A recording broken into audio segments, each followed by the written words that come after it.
Now, I'd like to bring up Mike Shaughnessy. Mike, where are you? Back over here. Come on back. Mike has got a tremendous story to tell you. I'm not even going to give you an introduction to it because it's a really good story, and I think he's a really good young man. He's got a great story to tell. Please welcome Mike Shaughnessy. An 8-year Army veteran. I left the service in 2009. I was the rookie staff sergeant.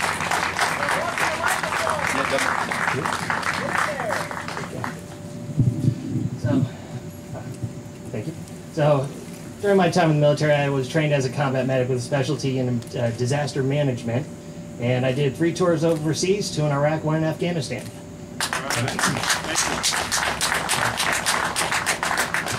So,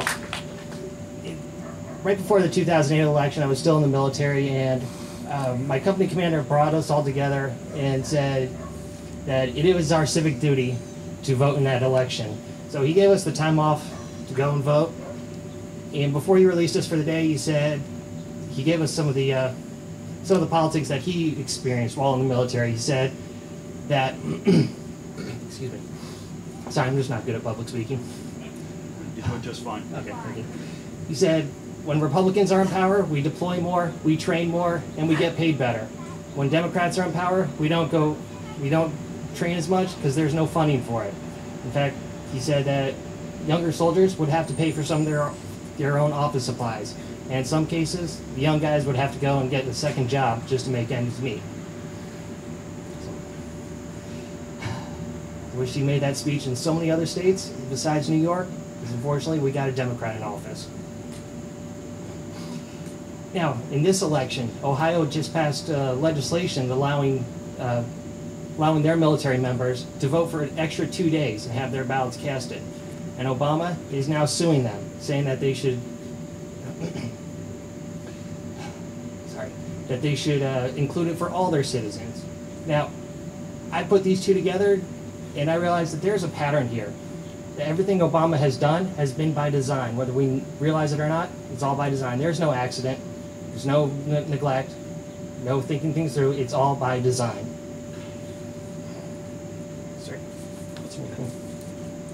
So, we're in a tough election cycle, and I actually have three steps that we can take so that we can win this time. Step 1 is we have to be united behind our candidates.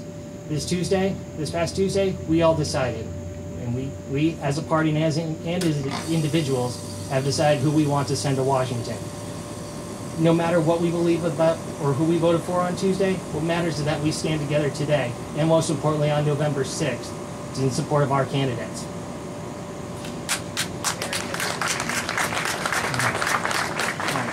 Step 2, my second step, I'd like to start off by just saying I was in Iraq in 2003, and at the start of the insurgency, my commander said, "The hand that you don't shake today will be holding the weapon pointed at you tonight." One more time, the hand you don't shake today will be holding the weapon pointed at you tonight. Now, adapting that to politics, the hand you don't shake, the voter you don't greet today, will be casting their vote for the other guy on November 6th. Most importantly, we need to get our message out to every voter, every person in this state, in this district, wherever we need to go. Because if we don't go and spread our message, the other candidate will, and the voter will support them. And my third step is learn political judo. Now, judo is a martial arts where you use your opponent's strength and their attacks against them to defeat them. On Tuesday, right after all the results were cast, the attack started.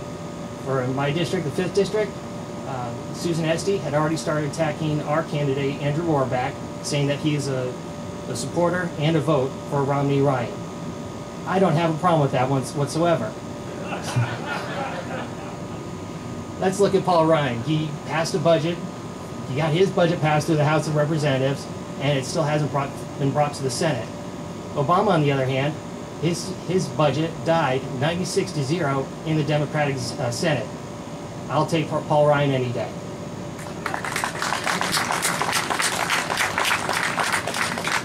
And on the Senate side, Chris Murphy decided to go and attack Linda McMahon, and he asked this one poignant question: who would you rather trust your money to, Washington or Linda McMahon? Good, I don't have to answer that one for everyone. So I, of course, was screaming at my TV and just going off to saying how, you know, Linda risked her own money. She went bankrupt, and she had a very miserable early start and into early adulthood. And now, she's a world-renowned entertainer. She's a successful businesswoman and a civic leader. She's brought over 500 jobs to this state, and she got very wealthy in the process. What has Washington given us? $530 just thrown away on a failed solar company. Amtrak, all government-owned and subsidized, it loses millions of dollars each year. GM still owes us $30 billion for their bailout, and they still haven't fixed the problem that got them in that mess in the first place. So yes, I would trust Linda with my money more than I would Washington. Because Linda at least risks her own money, while Washington risks all of ours. So in closing, let me recap. Let's all stick together, stand behind our candidate. Let's go out there and get our message across. And most importantly, don't let those attacks get us down. Use it against them. Thank you.